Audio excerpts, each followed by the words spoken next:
हरे कृष्णा। श्रीमद् भागवतम स्कंध 1 अध्याय 19। आज का श्लोक है 29। स विष्णुरातोतिथया गताय तस्मै सपर्यं शिरसा जहार ततो निवृत्ता ह्यबुधः स्त्रियोर्भका महासने सोपविवेश पूजितः स विष्णुरातोतिथया गताय तस्मै सपर्यं शिरसा जहार ततो निवृत्ता ह्यबुधः स्त्रियोर्भका महासने सोपविवेश पूजितः। अनुवाद और तात्पर्य श्रील प्रभुपाद के द्वारा। श्रील प्रभुपाद की जय। अनुवाद। महाराज परीक्षित, जिन्हें विष्णुरात अर्थात सदैव विष्णु द्वारा रक्षित के नाम से भी जाना जाता है, उन्होंने मुख्य अतिथि शुकदेव गोस्वामी का स्वागत करने के लिए अपना मस्तक झुकाया।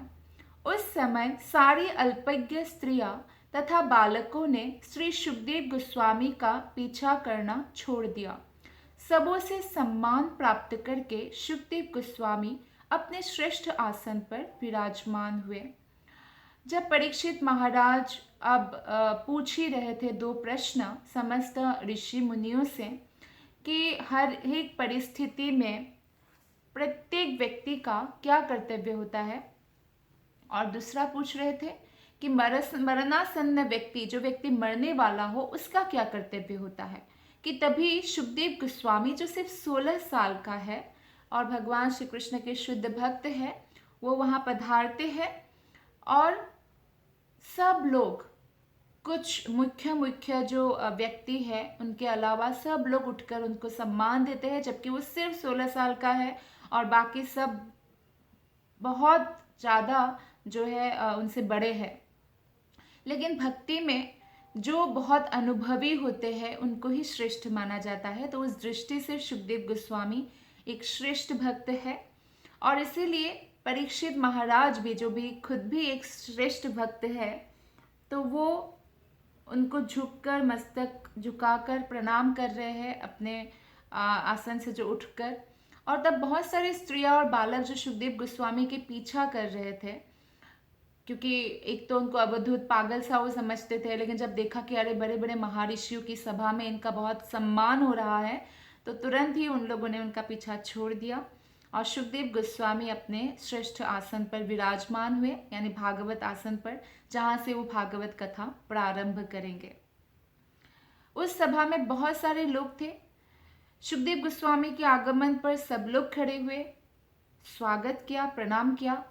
श्रील व्यासदेव, नारद या कुछ अन्य ऋषियों के अतिरिक्त सब लोग खड़े हो गए थे और शुकदेव गोस्वामी ने भी सबको जो है जिसको गले मिलना है गले मिलकर, किसी से हाथ मिलाकर, किसी से सिर हिलाकर तथा सिर झुकाकर जो है स्वागत का उत्तर दिया। और उसके बाद जो है उन्होंने आसन पर विराजमान हुए। यही श्लोक का तात्पर्य है। श्लोक नंबर 30। संवृतस्तत्र महान् महीयसां ब्रह्मर्षि राजर्षि देवर्षि संघै व्यरोचतालं भगवान् यथेन्दु ग्रहर्क्षतारानि करे परितः।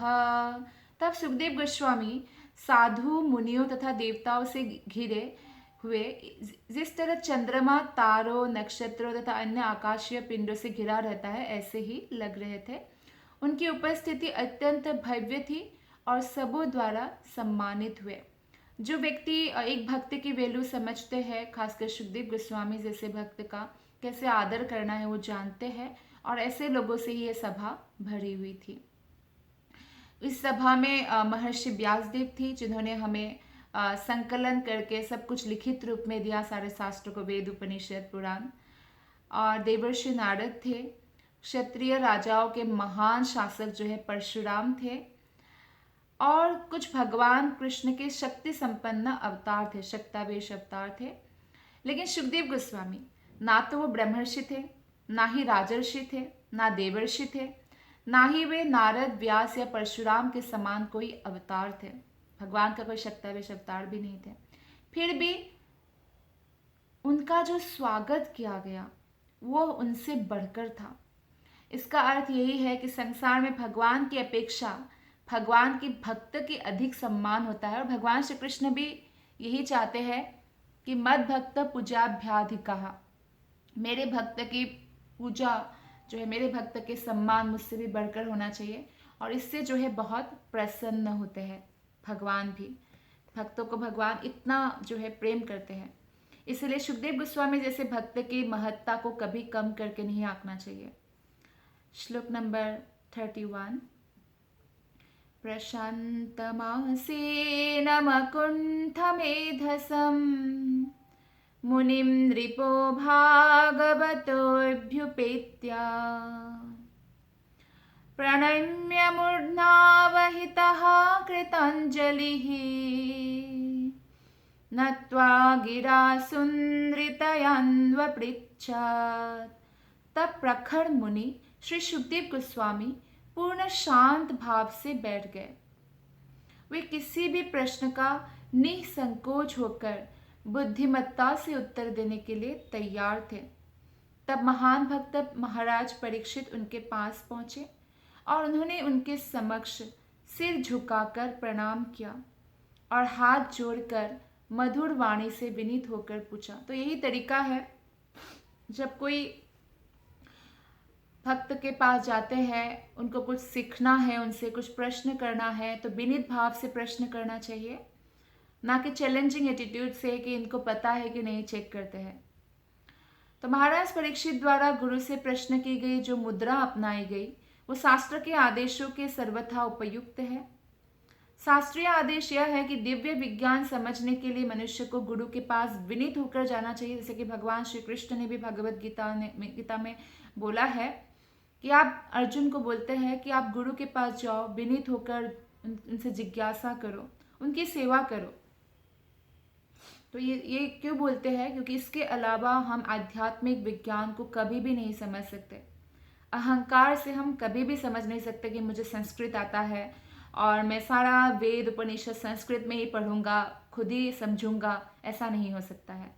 उनके सामने भगवत विज्ञान का जो रहस्य है वो कभी नहीं खुलता, जो अहंकार वश पढ़ते हैं।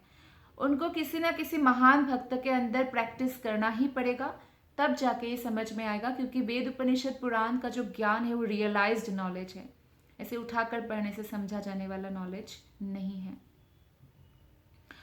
तो महाराज परीक्षित मृत्यु को प्राप्त होने के लिए उद्यत थे और 7 दिनों की अल्प अवधि के बाद ही वो भगवत धाम जाने वाले थे। तो उनको ये भी जानना था कि कैसे जो है ये समय, जो अंतिम समय है, एक व्यक्ति को बिताना चाहिए।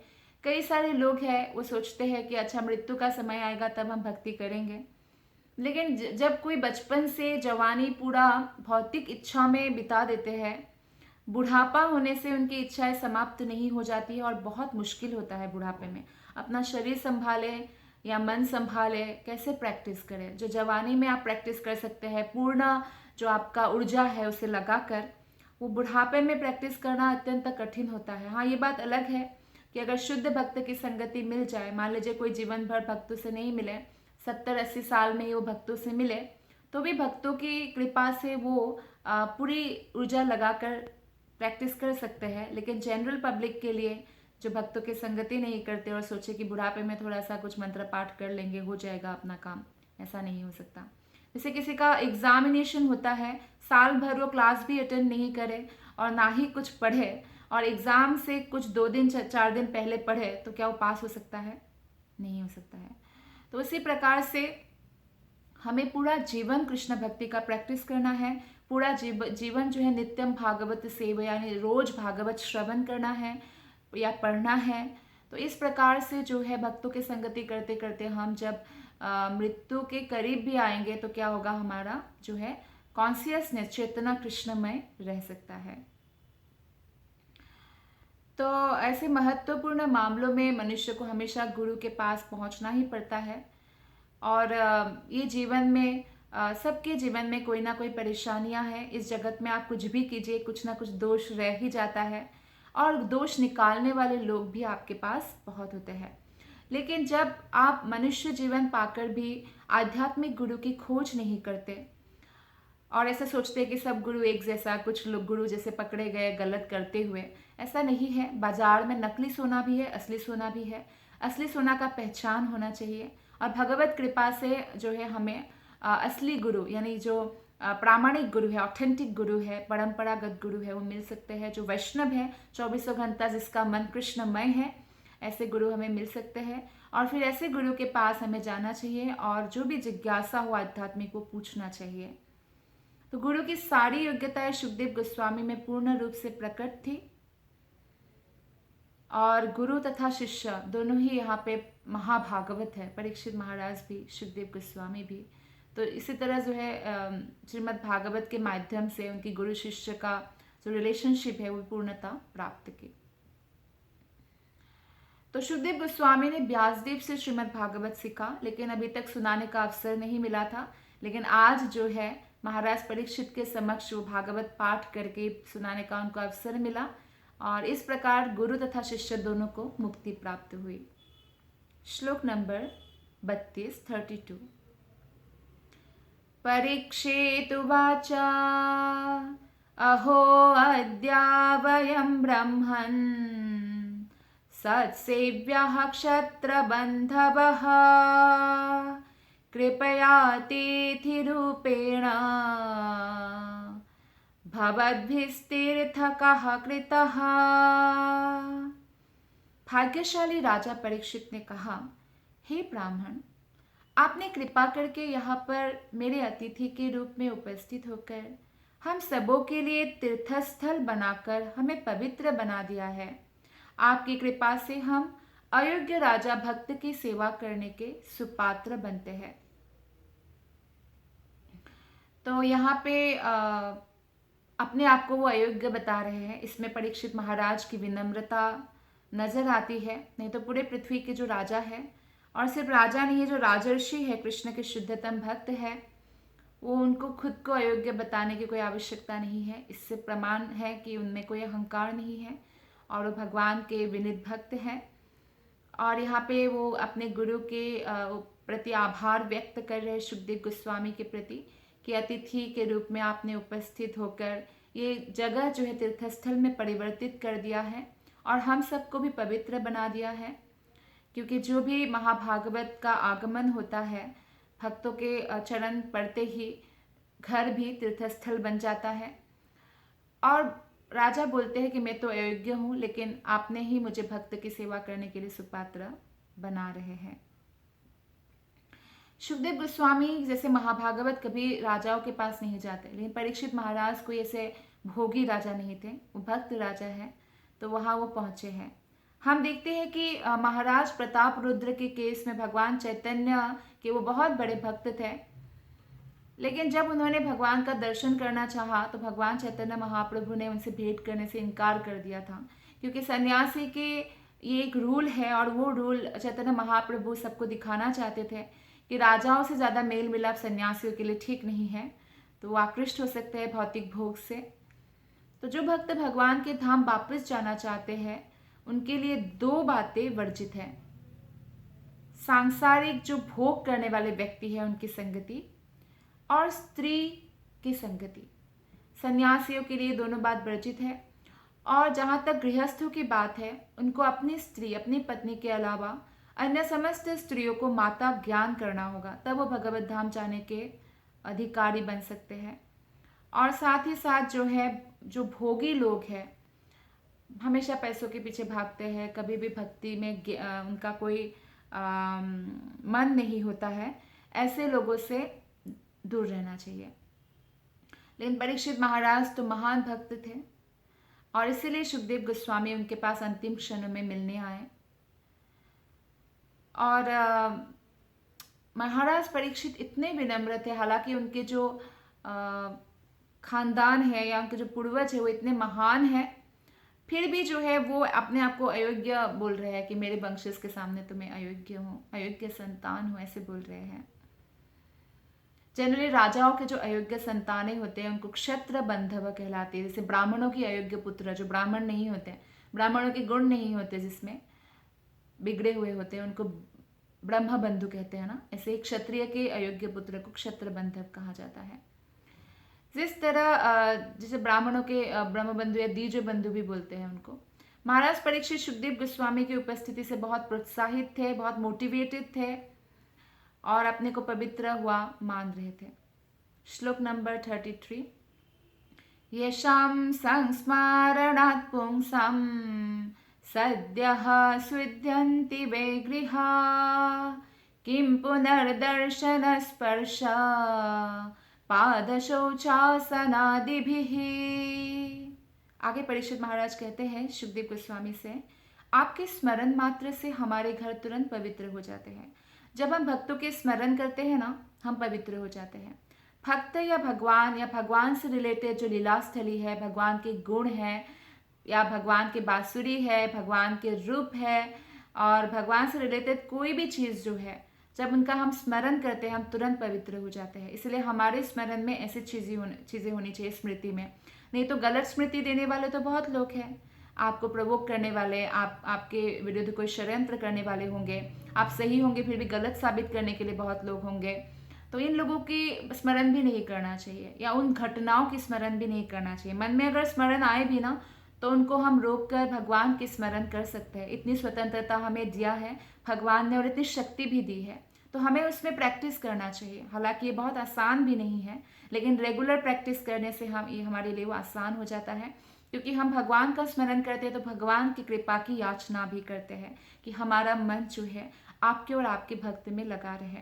प्रहलाद महाराज की पूर्व जन्म की एक कथा है जिसमें प्रहलाद महाराज एक पुरुष थे और वो एक वैश्या के प्रति बहुत आकृष्ट थे। तो एक बार जो है उनका वैश्या के साथ बहुत लड़ाई हो जाती है। तो उसके बाद जो है वो भगवान की ओर मुख मोड़ लेते हैं और वेश्या से भगवान की ओर मतलब वो आकृष्ट हो जाते हैं और वेश्या से जो है वो ब्रेकअप कर लेते हैं, मतलब उनसे कभी भी नहीं मिलते। तो उसके बाद क्या होता है कि वो भगवान की भक्ति में लीन हो जाते हैं और भगवान के अलावा और जो है उनके मन में कुछ भी नहीं होता। लेकिन वेश्या जो उसको बहुत प्रेम करती थी, क्योंकि वो जो प्रहलाद महाराज पूर्व जन्म में पुरुष थे उनके प्रति बहुत आकृष्ट थे, तो वो दिन रात उनका स्मरण करते हुए जीवन बिताने लगती है। तो क्योंकि वो उनके प्रेमी थे तो वेश्या उनके स्मरण में जीवन बिताती थी, लेकिन प्रहलाद महाराज पूर्व जन्म में भगवान के स्मरण में जीवन बिता रहे थे। क्योंकि प्रहलाद महाराज जो है पूर्व जन्म में भगवान के स्मरण में जीवन बिता रहे थे, क्योंकि वो भक्त बन चुके थे और उस भक्त के स्मरण वो वेश्या कर रही थी। तो सिर्फ इसी कारण से, जबकि वेश्यावृत्ति अवैध यौन संबंध है तो पाप वृत्ति भी कहा जाता है, फिर भी उनको जो जन्म मिला, अप्सरा का जन्म मिला नेक्स्ट बर्थ में स्वर्गलोक में। तो आप सोचिए, केवल एक भक्त के स्मरण से उनका अधोगति होना था, नरक जाना था, लेकिन चले गए स्वर्गलोक और बन गई अप्सरा। तो ऐसा होता है। तो भक्त के स्मरण से हमारा जीवन धन्य धन्य होता है। और साथ ही साथ जो है यही बात जो है परीक्षित महाराज के कथन से प्रमाणित है कि आपके स्मरण मात्र से हमारे घर तुरंत पवित्र हो जाते हैं। तो आपको देखने, यानी जब भक्त का आप दर्शन करें तो कितना पवित्र होंगे, या अगर स्पर्श करें तो कितना पवित्र होंगे, या आपके पवित्र चरणों को धोने का अवसर मिले भक्त का तो कितना पवित्र होंगे, और अपने घर में आपको आसन प्रदान करने के विषय में तो क्या ही कहना। तो इसीलिए हमें भक्तों को घर में बुलाना चाहिए और उनका सत्कार करना चाहिए, उनको आसन देना चाहिए, उनको अच्छे अच्छे प्रसादम जो उनको पसंद है ऐसा बनाकर खिलाना चाहिए। कई बार हम क्या करते हैं, अपने मनमाने ढंग से प्रसादम बना देते हैं। हम ये भी नहीं पूछते कि आपका डाइट क्या है। हाँ, अगर भक्त सामने से कहते हैं कि मैं सब कुछ खा लेता हूँ तो आप अपने मन से कुछ भी बना सकते हैं। लेकिन हो सकता है क्योंकि आज के समय पर बहुत लोग अलग अलग डाइट फॉलो करते हैं। कोई लोग जो है हो सकता है सिर्फ बॉयल खाएं, कई लोगों को शुगर होता है, हाई ब्लड प्रेशर होता है, हो सकता है। तो इसलिए ये बहुत अच्छा है कि उनका अगर हम सेवा करना चाहते हैं, हो सकता है किसी का पेट का कोई दिक्कत हो, तो आप उनसे पूछिए कि आपका डाइट क्या है, क्या आप मिर्ची खाते हैं, आप तेल ज़्यादा खाते हैं, कम खाते हैं, फ्राइड आइटम खाते हैं, नहीं खाते हैं। तो ये एक्चुअली वो नहीं भी जवाब देना चाहे तो उनके जो असिस्टेंट है उनको हम पूछ सकते हैं। जैसे आपके घर में आपके गुरु महाराज आ रहे हैं या कोई बहुत बड़े वैष्णव आ रहे हैं, तो उनके जो असिस्टेंट होंगे या उनकी जो कोई पत्नी होंगी या उनके कोई भी पुत्र होंगे पुत्री होंगे, उनसे आप पूछ सकते हैं या क्या मतलब उनको पसंद है, कैसा डाइट है, क्योंकि हो सकता है उनको बताना अच्छा ना लगे, क्योंकि उनको ऐसा लग सकता है क्योंकि वो बहुत विनम्र है कि मैं कैसे मेरा जो ये बता सकता हूँ, ये ऑर्डर देना जैसा हो, मैं कैसे तकलीफ़ दे सकता हूँ किसी को, ऐसे सोच सकते हैं। तो इसलिए बहुत ज़रूरी है कि हम भक्तों को बुलाएं घर, भक्तों की सेवा करें। और पवित्र तीर्थ स्थानों का महत्व ही है बड़े बड़े मुनियों तथा संतों की उपस्थिति के कारण। कहा जाता है कि पापी लोग जो पवित्र स्थान में जाते हैं ना, तो पाप छोड़कर आते हैं, कोई पाप धुलकर आते हैं, तो इसलिए पाप वहाँ संचित हो जाता है। लेकिन जब बड़े बड़े संत वहाँ पधारते हैं, वो स्थान पुनः पापों से मुक्त हो जाता है। तो इसलिए भक्त और संतों की कृपा से ही तीर्थस्थल पवित्र बना रहता है। अगर वो लोग ना हो, मुट्ठी भर है पूरे जगत में, फिर भी बहुत पावरफुल है उनकी उपस्थिति, अगर वो लोग ना हो तो जो है सब जो है पापमय हो जाएगा। तो अगर कोई सांसारिक लोगों के घर में भक्त आ भी जाता है तो उनका भी जो है भोग का जो प्रवृत्ति है वो शमित हो जाता है, पाप करने की प्रवृत्ति शमित होता है, भक्ति जागृत होता है। अतः पवित्र संतों का गृहस्थों से जो है कोई स्वार्थ नहीं रहता। उनका एकमात्र उद्देश्य गृहस्थ के घरों को पवित्र करना है, इसलिए वो गृहस्थ के घर में जाते हैं, अन्य कोई भी स्वार्थ नहीं होता। इसलिए जब ऐसे संत महात्मा द्वार पर आए तो गृहस्थ को उनके प्रति कृतज्ञ होना चाहिए। ऐसा नहीं कि क्यों आ गए, और ऐसा भावना रखना बहुत अपराध है। जो गृहस्थ ऐसे पवित्र आदेशों का निरादर करता है वो अपराधी है। तो इसलिए ऐसा आदेश है शास्त्र का कि जो गृहस्थ संत को देखकर सिर नहीं झुकाता उसे महान अपराधी मानना चाहिए खुद को, और उस अपराध को नष्ट करने के लिए दिन भर उपवास करना चाहिए। तो इसलिए हमेशा हमें हरे कृष्णा प्रणाम करना चाहिए ऐसे भक्त को देखकर। श्लोक नंबर 34। सान्निध्यात्ते महायोगिन पातकानि महन्त्यपि सद्यो नश्यन्ति वै पुंसां विष्णुरिवासुरेतरः। जिस प्रकार भगवान की उपस्थिति में नास्तिक नहीं टिक सकता, उसी तरह हे संत, हे महान योगी, मनुष्य के अभेद्य पाप भी आपकी उपस्थिति में तुरंत नष्ट हो जाते हैं। तो कृष्ण की उपस्थिति ही जो है माया को दूर भगा देते हैं, कोई नास्तिक नहीं रह पाता। तो ऐसे सुखदेव गोस्वामी जैसे भक्त की उपस्थिति से पाप नष्ट हो जाते हैं। मनुष्य की दो श्रेणी है, एक नास्तिक, एक भगवत भक्त। तो भगवत भक्त जो है देवी गुणों को प्रकट करता है, इसलिए उनको कहा जाता है देवता, और नास्तिक जो है उनको असुर कहा जाता है एक्चुअली। तो असुरगण हमेशा इसी में लगे रहते हैं कि हम ही भगवान कोई नहीं है, हम नास्तिक है, ऐसे में लगे रहते हैं। लेकिन तथ्य तो यह है कि जो ही अपने नाम रूप गुण लीला सास समान भगवान की विविधता के माध्यम से प्रकट होते हैं, असुर तत्काल नष्ट हो जाता है। जो व्यक्ति नास्तिक भी हो, अगर वो भगवत भक्त के संग में आता है तो उनके आसुरिक गुण जो है नष्ट हो जाता है, वो भगवत भक्त बन जाता है। तो कृष्ण के नाम के कीर्तन करने से भूत भी भाग जाते हैं। तो बड़े बड़े संत तथा भक्त भगवान की सास सामग्री की सूची में सम्मिलित होते हैं, और इस तरह जो है भूत सदृश जो सारे पाप है वो सब के सब नष्ट हो जाते हैं। ये सारे वैदिक ग्रंथों का निर्णय है। इसलिए मनुष्य के लिए संत भक्तों की संगति करने के लिए शास्त्र में संस्तुति की गई है, जिससे जो भी आसुरिक प्रवृत्ति के व्यक्ति है उनकी जो चेतना है वो भक्तों के ऊपर दुष्प्रभाव ना डाल सके। श्लोक नंबर 35। अपि मे भगवान् प्रीतः कृष्णः पाण्डुसुतप्रियः पैतृस्वसेयप्रीत्यर्थं तद्गोत्रस्यात्तबान्धवः। भगवान कृष्ण जो राजा पांडु के पुत्र को अत्यंत प्रिय है, उन्होंने अपने महान भांजों तथा भाइयों को प्रसन्न करने के लिए मुझे भी संबंधी की तरह स्वीकार किया है। तो परीक्षित महाराज का ये कहना है कि वैसे तो मैं इतना योग्य नहीं हूँ, फिर भी कृष्ण की कृपा मुझे भी प्राप्त हुआ है। एक विशुद्ध अनन्य भगवत भक्त अपने परिवार की सेवा झूठे पारिवारिक मामलों में आसक्तों की अपेक्षा अधिक अच्छे ढंग से करता है। कई लोग सोचते हैं अच्छा भगवत भक्त बन जाएंगे तो क्या ये परिवार की सेवा नहीं करेंगे, या हो सकता है कि ये परिवार पर ध्यान ना दें। लेकिन एक भगवान के भक्त परिवार का जितने अच्छे ढंग से ध्यान रख सकते हैं, एक नास्तिक नहीं रख सकता है, क्योंकि वो परिवार को सिर्फ देखभाल ही नहीं करते हैं, वो उनको कृष्ण भक्ति भी प्रदान करते हैं और भगवत धाम जाने का द्वार भी उनके लिए खोल देते हैं, कृष्ण नाम कीर्तन आदि करके। तो इसलिए वो अच्छे ढंग से करते हैं।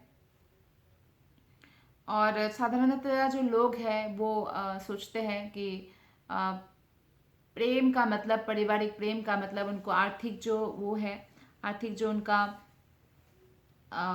लाभ है उसको देना, आर्थिक गिफ्ट देना, बस वही प्रेम है, ऐसे सोचते हैं। लेकिन असली प्रेम है जब आत्मा का कल्याण करे कोई।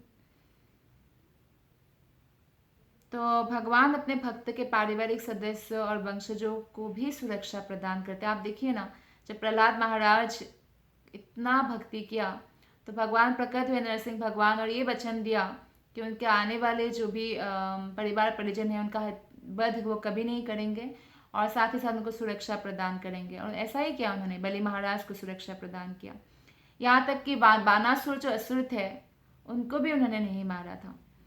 तो हालांकि बानासुर ने उनके ही पोता अनिरुद्ध को बंदी बनाया था, तो फिर भी नहीं उन्होंने उनका वध किया था। सुरक्षा प्रदान करते हैं, चाहे किसी के परिवार वाले बहुत बड़े अभक्त ही क्यों ना हो, लेकिन फिर भी वो सुरक्षा प्रदान करते हैं क्योंकि उनके परिवार में कोई एक जन जो है भगवान की बहुत अच्छी भक्ति किया और इसी के कारण वो सुरक्षा प्रदान करते हैं। जबकि प्रहलाद महाराज के पिता तो घोर नास्तिक थे ना, हिरण्यकशिपु। फिर भी प्रहलाद महाराज के कारण, प्रहलाद महाराज ने बोला भी मेरे पिता को आप क्षमा कर दीजिए, उनको जो है मुक्ति प्रदान कर दीजिए, तो ऐसा ही किया।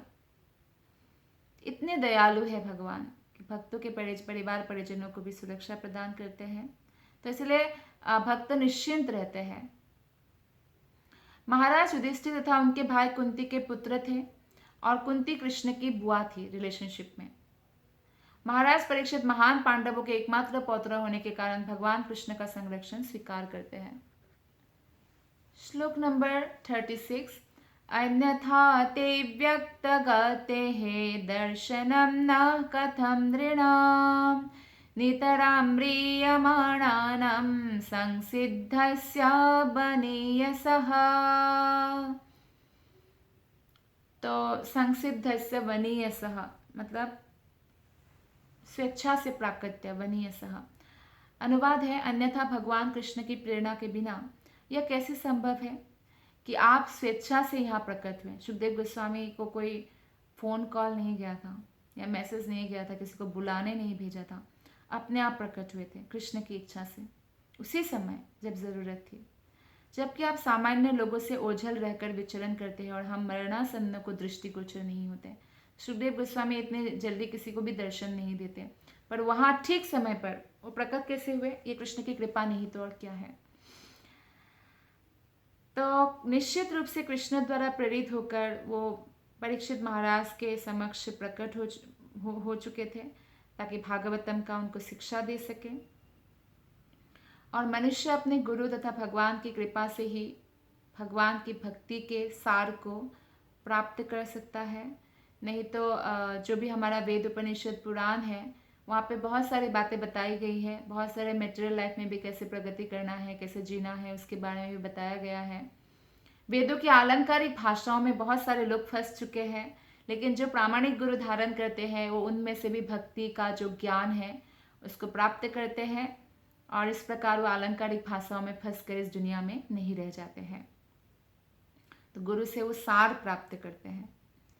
गुरु भगवान के व्यक्त प्रतिनिधि होते हैं जो उसे अंतिम सफलता प्राप्त करने में सहायता करते हैं। जैसे आप मान लीजिए जूस बनाया आपने, ऑरेंज जूस बनाया, तो जूस निकल जाता है ना, फिर वो जो रह जाता है उसका फिर कोई मतलब नहीं होता, उसे कौन खाता है, जूस पी लेते हैं। तो वैसे ही जैसे वो जूस है वेद उपनिषद पुराण से निकाल कर गुरु भक्त को देते हैं और बाकी सब एक्चुअली जो भक्ति से रिलेटेड जो नहीं है वो एक्चुअली भक्त का कोई काम का नहीं है। क्यों? क्योंकि वो भक्ति योग का अभ्यास करते हैं, तो उनका जो जीवन है वो भागवत धर्म के हिसाब से चलता है। और जो भागवत धर्म का पालन करते हैं वो सर्वोच्च धर्म है एक आत्मा के लिए। तो उससे जो है और अलग कोई भी चीज़ उनको प्राप्त करना बाकी नहीं रह जाता है।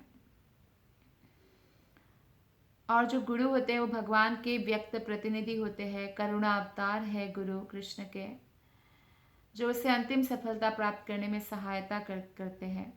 जिसे भगवान अधिकार नहीं देते वो गुरु नहीं बन सकता। तो श्रील सुखदेव गोस्वामी को ये अधिकार प्राप्त था। भगवान ने उन्हें प्रेरणा दी थी कि वो वहाँ जाए और भागवत कथा करें। और हमारे जैसे भी, जो अभी हम लोग भी भागवत कथा श्रवण करते हैं, तो हमारे जैसे लोगों का भी उद्धार के लिए ही परीक्षित महाराज और सुखदेव गोस्वामी दोनों को ऐसे प्रेरणा भगवान कृष्ण देते हैं। तो जो ही भगवान की भेंट भगवान के असली प्रतिनिधि से होती है, त्यों ही वो इस शरीर को त्यागने के बाद भगवत धाम जाने का गारंटी कार्ड पा जाता है एक्चुअली। जैसे आपको कहीं जाने के लिए पासपोर्ट भी चाहिए, वीज़ा भी चाहिए ना किसी और कंट्री में, तो ऐसे वैकुंठ लोग जाने के लिए अगर आपको गारंटी कार्ड चाहिए तो सिर्फ वो प्रामाणिक गुरु प्रदान कर सकते हैं, अन्य कोई भी आपको नहीं दे सकते हैं। और जब भगवान देखते हैं कि कोई गुरु के आश्रय में है और भगवत धाम जाने के लिए बहुत उत्सुक है, तो भगवान तुरंत ही अपना प्रामाणिक प्रतिनिधि उनके पास भेजते हैं। तो अगर किसी के पास प्रामाणिक गुरु नहीं भी है तो वो निरंतर प्रार्थना करके प्रामाणिक गुरु की संगति प्राप्त कर सकता है। भगवान सबके हृदय में है, हर जगह है। जब वो देखेंगे कि कोई व्यक्ति सीरियसली सिंसियरली, हालांकि वो योग्य हो या ना हो, पूर्व जन्म में उन्होंने भक्ति किया हो या ना हो, लेकिन इस जन्म में सीरियसली सिंसियरली एक योग्य गुरु की, एक प्रामाणिक गुरु की मांग कर रहे हैं, याचना कर रहे हैं कृष्ण के पास, तो निश्चित रूप से वो प्रामाणिक प्रतिनिधि भेजते हैं हमारे जीवन में। और इस प्रकार निष्ठावान भक्त का भगवत धाम जाना सुनिश्चित हो जाता है। निष्कर्ष यह है कि प्रामाणिक गुरु की सहायता प्राप्त करने का अर्थ है साक्षात भगवान से प्रत्यक्ष सहायता प्राप्त करना। श्लोक नंबर 37। अतः पृच्छामि संसिद्धिं योगिनां परमं गुरुं पुरुषस्येह यत्कार्यं म्रियमाणस्य सर्वथा। इसमें इस श्लोक में परीक्षित महाराज कहते हैं सुखदेव गोस्वामी से कि आप महान संतों तथा भक्तों की गुरु हैं। अतएव मेरी आपसे प्रार्थना है कि आप सारे व्यक्तियों के लिए और विशेष रूप से जो मरणासन्न है उनके लिए पूर्णता का मार्ग दिखलाइए। तो सबके कल्याण के लिए परीक्षित महाराज प्रश्न कर रहे हैं। तो अगर कोई पूर्णता के मार्ग जानने के उत्सुक हो तो उनको गुरु के पास जाने की ज़रूरत है, नहीं तो कोई ज़रूरत नहीं है। गुरु गृहस्थ के लिए अलंकरण स्वरूप नहीं होते कि कोई फैशन है, अच्छा आपके भी गुरु है, चलो मैं भी गुरु बना लेता हूँ। कई बार लोग बोलते हैं अरे हमारे गुरु तो कोई खाने पीने की रोक टोक नहीं करते, आपके गुरु तो बहुत खाने पीने रोक टोक करते हैं, इसलिए हमने दूसरा गुरु ले लिया। अरे गुरु प्रामाणिक नहीं होगा तो आप भगवत धाम कैसे जाएंगे? प्रामाणिक गुरु सिर्फ 4 परंपरा से आती है। ये 4 परंपरा भगवान से ही शुरू हुआ है और भगवान के जो है पार्षदगण इस परंपरा का शुरुआत करते हैं भगवान से श्रवण करके। जैसे कि जो इस्कॉन टेम्पल का जो परंपरा, जो गौड़िया मठ आदि का परंपरा है, वो है ब्रह्मा मध्वा गौड़िया वैष्णव संप्रदाय है। तो ब्रह्मा जी से शुरू हुआ है। दूसरा परंपरा है श्री संप्रदाय है, जो लक्ष्मी जी से शुरू हुआ है, जिसमें रामानुजाचार्य जो है आचार्य है मुख्य। जैसे ब्रह्म मध्वा गौड़िया वैष्णव संप्रदाय का मध्वाचार्य आचार्य है। एक संप्रदाय है रुद्र संप्रदाय, जो भगवान शिव जी से शुरू हुआ है। शिव जी भी परम वैष्णव है। ऐसा नहीं कि रुद्र संप्रदाय है तो शिव जी की भक्ति सिखाते हैं क्या, नहीं, वैष्णव परंपरा है। तो ये भगवान शिव जी से शुरू हुआ है और इस परंपरा का जो गुरु है उनका नाम है विष्णु स्वामी। कुमार संप्रदाय, जो सनत कुमार से, ब्रह्मा के पुत्र से शुरू हुआ है, जो 4 कुमार है ब्रह्मा के, सनत कुमार से शुरू हुआ है। और इस परंपरा के जो आचार्य गुरु है वो है निम्बाकाचार्य। तो ये 4 परंपरा, ब्रह्मा, रुद्र, श्री यानी लक्ष्मी देवी और कुमार संप्रदाय, ये 4 परंपरा ही शास्त्र के अनुसार प्रामाणिक परंपरा है। और इस परंपरा में जो गुरु आए हैं उनसे दीक्षा लेने पर ही आप वैकुंठ लोक में जा सकते हैं, अन्यथा नहीं। तो प्रामाणिक गुरु यानी जो पूर्णत इस परंपरा से, इन चारों परंपरा में से एक परंपरा से हो, और दूसरी बात है वो गुरु से दीक्षित हो, परंपरागत गुरु से, और 24 घंटा उनका मन कृष्णमय हो, जो नियमों का पालन करता हो, जैसे कभी भी मांस नहीं खाता, मांस मछली अंडा तामसिक चीजें नहीं खाता, या प्याज लहसुन मसूर का दाल वो नहीं खाते हैं। वो जो भी खाते हैं कृष्ण को भोग लगाकर ही खाते हैं। दूसरा, कोई भी प्रकार का नशा नहीं करते, शराब ड्रग्स या जो सिगरेट बीड़ी, यहाँ तक कि चाय कॉफी में भी नशा होता है, निकोटिन कैफीन आदि, ये सब नहीं लेते हैं, भोग लगाकर ही पीते हैं जो भी पीते हैं। तीसरा है, कभी भी अवैध यौन संबंध नहीं करते हैं। स्त्रियों के साथ जो संबंध है अवैध, जो इलीगल है, पत्नी है तो उनके साथ लीगल है, अन्यथा अन्य को मातृ भावना से देखना चाहिए। तो ये तीसरा है। चौथा है, कभी किसी भी प्रकार का जुआ आदि नहीं खेलते, यहाँ तक कि लॉटरी टिकट आदि नहीं। तो ऐसे होना चाहिए, 4 कम से कम जो होता है नियम। और ये बाकी जो दीक्षा लेने वाले लोग हैं उनके अंदर भी ये नियम का पालन करने के लिए वो उत्साहित करते हैं, प्रोत्साहित करते हैं। लेकिन अगर आप कोई फैशन में, अच्छा हमारे गुरु तो बोल रहे हैं जो खाना है खाओ, जो पीना है पियो, भगवान तो अंदर ही है, वो अंदर ही खा लेंगे, भूख लगाने की जरूरत नहीं है, कोई नियम पालन करने की जरूरत नहीं है, कोई भी मंत्र जपो, भगवान सब एक ही है, तो वो प्रामाणिक गुरु नहीं हो सकता है। प्रामाणिक गुरु आपको कृष्ण मंत्र देंगे, परंपरागत मंत्र देंगे। जैसे चैतन्य महाप्रभु जो कृष्ण के ही, स्वयं कृष्ण ही है, जो राधा भाव से अवतरित होते हैं 500 साल पहले, उन्होंने मंत्र दे ही दिया है समस्त जनसाधारण के लिए। पात्र अपात्र कोई भी नहीं देखा। कुछ मंत्र है जो अपात्र उसको जप नहीं कर सकते हैं, जैसे कि गायत्री मंत्र कोई भी कैसे भी जप नहीं कर सकते हैं। लेकिन कलयुग के लोग नियम पालन नहीं कर सकते हैं और मंत्र के बिना उनका मन का उद्धार भी नहीं होगा। इसीलिए चैतन्य महाप्रभु ने दिया है, हरे कृष्णा कृष्ण कृष्णा हरे हरे, हरे राम राम राम हरे हरे। तो इस मंत्र का हमें निरंतर जप करना चाहिए और नियमों का पालन करना चाहिए। ऐसा नहीं कि फैशन में हम कोई भी गुरु नियुक्त कर ले, या अच्छा आपके गुरु कोई टोटका वगैरह देते हैं क्या इन सब चीज़ों के लिए, तो उनको गुरु बना लेता हूँ। नहीं, हमें शुद्ध भक्ति के लिए गुरु बनाना है। जो शुद्ध भक्त गुरु होते हैं, प्रामाणिक गुरु होते हैं, उनका एक ही बिजनेस होता है, आपको शुद्ध भक्ति सिखाना और भगवत धाम वापस ले जाना। वो आपको भौतिक चीज़ों में उलझाना नहीं चाहते हैं, क्योंकि भौतिक जगत में आप जितना भी दिन रहेंगे, इस जन्म में या 10 जन्म में, जितना भी जन्म रहेंगे, कष्ट तो होगा ही होगा। ऐसा नहीं हो सकता कि कष्ट ना हो इस भौतिक जगत में। तो इसलिए जो प्रामाणिक गुरु है वो शुद्ध भक्ति की शिक्षा प्रदान करते हैं। सामान्यतः फैशन परस्त जो भौतिकतावादी लोग हैं वो तथाकथित गुरु नियुक्त कर लेते जो उनके हिसाब से चले। डॉक्टर को अपने हिसाब से चलाएंगे तो क्या बीमारी ठीक होगी? नहीं होगी। डॉक्टर के हिसाब से हमें चलना होगा।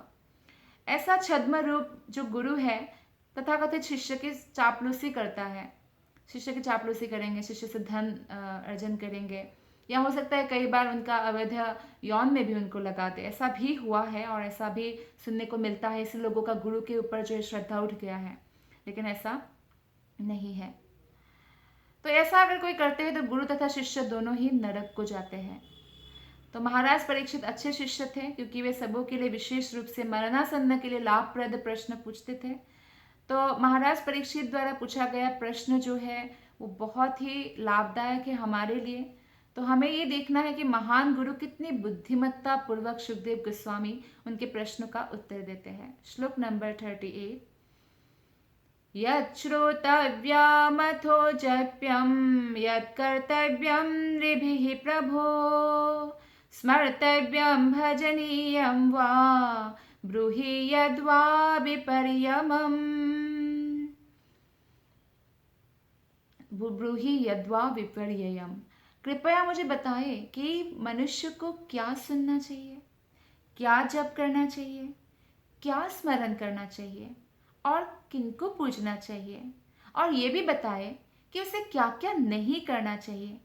कृपा करके मुझे ये सब बतलाइए। कितना सुंदर प्रश्न किया परीक्षित महाराज ने, एकदम बुद्धिमान प्रश्न।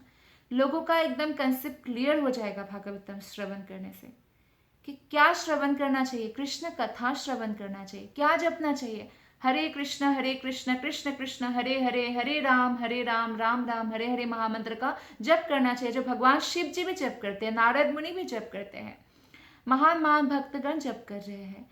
क्या स्मरण करना चाहिए? कृष्ण के चरण कमल, कृष्ण की दिव्य लीलाएं, कृष्ण के भक्तों के महिमाएं, ये सब स्मरण करना चाहिए। क्या पूजना चाहिए? देवकी पुत्रम, कृष्ण को पूजना चाहिए। और क्या क्या नहीं करना चाहिए ये भी बताएंगे। श्लोक नंबर 39।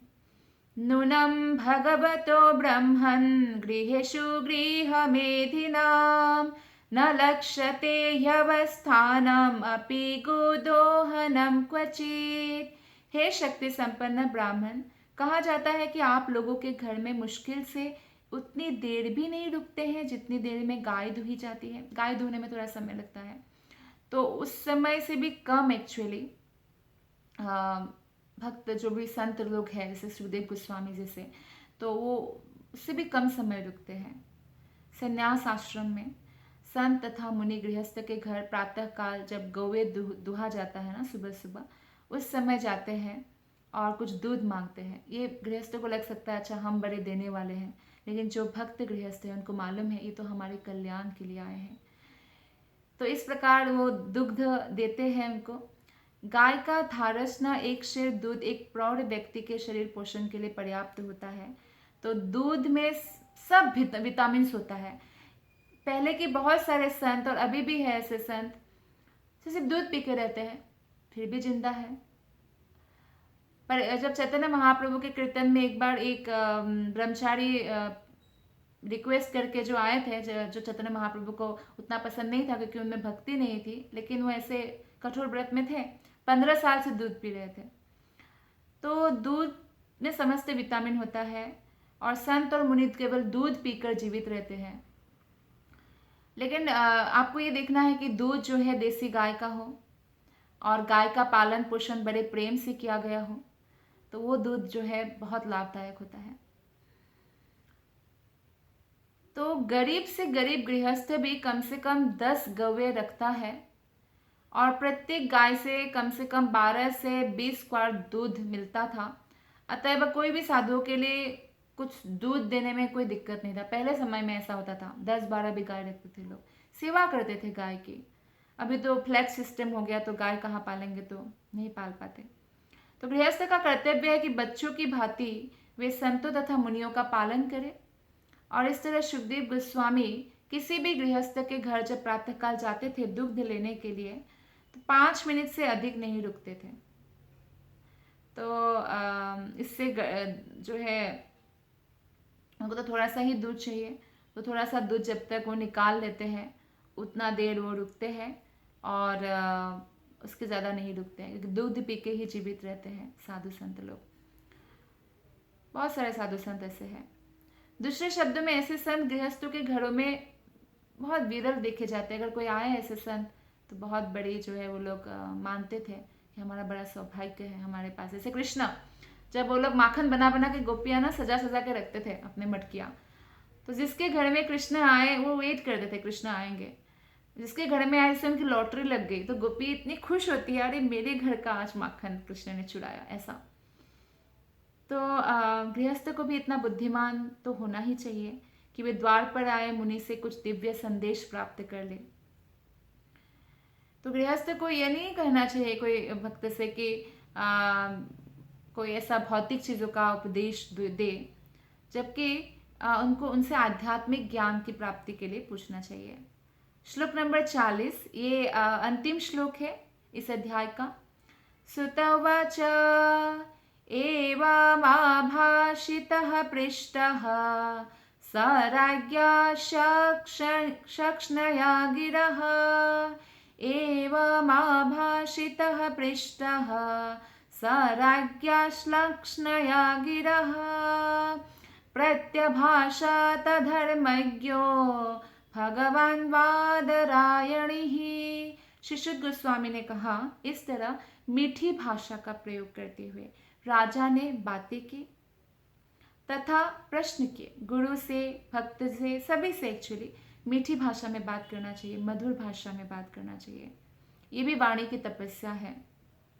तब व्यासदेव के पुत्र जो महान तथा शक्ति संपन्न पुरुष एवं धर्मवेत्ता थे, अब उन्होंने उत्तर देना प्रारंभ किया। तो अगले अध्याय में हम देखेंगे क्या उत्तर सुखदेव गोस्वामी देते हैं। इस प्रकार श्रीमद् भागवत के प्रथम स्कंध के अंतर्गत सुखदेव गोस्वामी का प्रकट होना नामक 19वें अध्याय के भक्ति वेदांत तात्पर्य पूर्ण हुए। बहुत बहुत धन्यवाद। हरे कृष्णा। ग्रंथराज श्रीमद् भागवतम की जय, श्रील प्रभुपाद की जय, गुरु महाराज की जय, आप सभी वैष्णव भक्त वृंद की जय। हरे कृष्ण।